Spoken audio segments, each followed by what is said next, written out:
Well, Reece has escaped suspension for that headbutt, so he only cops a fine. They don't like it in the crowd. Now, there's been a bit of chat, and some fans are saying that's absolute, let's just say, BS, to put it politely. But if you look back on some similar incidents this year, Cam, it's pretty in line with what we've seen. So Morgan Smithies had also copped. This is the incident from the weekend with Reece and Hudson Young. And I'll tell you what, just from the incident alone, Hudson Young getting 10 in the bin, I thought that was a joke. Like, going up and getting in someone's ear and giving them a little bit of feedback, like, since when has that a sin-binnable offence in our game? Like, that's been happening since day dot, really. And Reece has reacted to it. You know, sometimes you get a reaction. That's what Hudson Young is looking for. He wants a reaction from Reece Walsh. Here's the one earlier in the year from Morgan Smithies.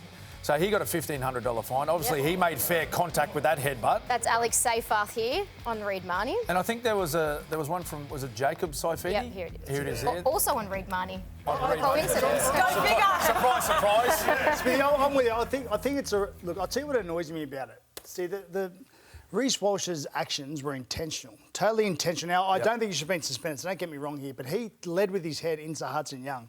What annoys me about it is you got Pat Carrigan, who comes out of line, tries to change momentum for his side. The opposition player steps a little bit, dips a little bit, hits him high, looked like a head clash. They go to the replay. He's been sent for 10 minutes, and now he's going to get suspended for what is a total accident. That's where I get a little bit frustrated, is that Reece Walsh's actions were totally intentional. He meant to do that. Pat Carrigan didn't mean to do that, and he's going to get suspended. Same as when you get guys doing hip drops. Hip drops are totally accidental. Bloke's getting suspended for it. The incident itself, Hudson Young has to leave and gets the same penalty in a final when everything's on the line as someone that headbutts for talking. Like, we're playing rugby league, for Christ's sake. Like, that shouldn't happen. No, that's ridiculous. Yeah. I don't know if penalties, like, we want Reece Walsh to be, we want our best players playing finals footy, so I think what's happened since then and the fact that he'll be playing, that's fine. It's the fact that the Raiders were penalised in the same way as what Reece Walsh was, when exactly right, Gal, his was intentional. I also think on the other side of that, what it tells everyone else that has to come up against Reece Walsh is you can rattle him with words. I'd love to know that if I was in opposition. Like, that's not a great trait to have under your skin. I think that's already a deliberate ploy by all coaches. He then come back on the field and won the game for him, so I don't know if you want to fire him on too much. The sin bin was the turning point. 100%. Because he came out and said, I want to prove a point. Absolutely. And away he went. And we know what he's like. He's different. He paints his nails, he wears his cut socks, but he's an absolutely fantastic football player.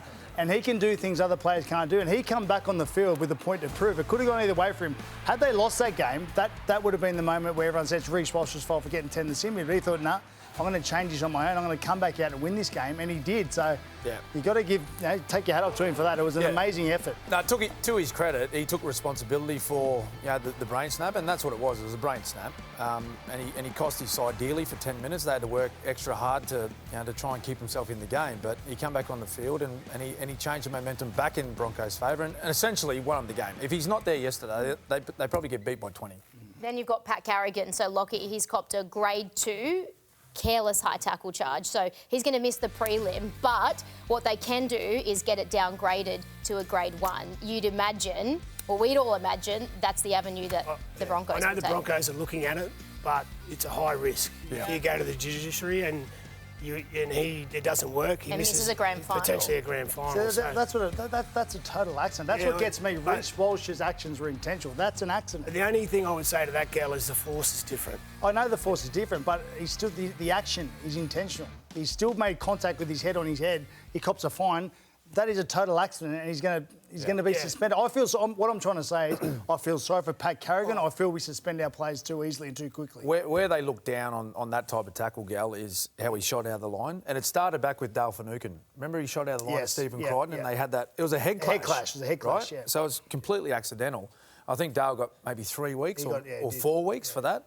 So it all started then. So if you come out of the line, you make that decision to fly out of the line... You've got to get it right. You've got to get it right. But I agree with you, like, that, to miss a prelim final for that, it's pretty harsh. You missed a couple of big games, didn't you? Yeah, I missed a prelim and a grand final. For something softer than that. Thanks for that, Lockie. Wouldn't have bruised it great.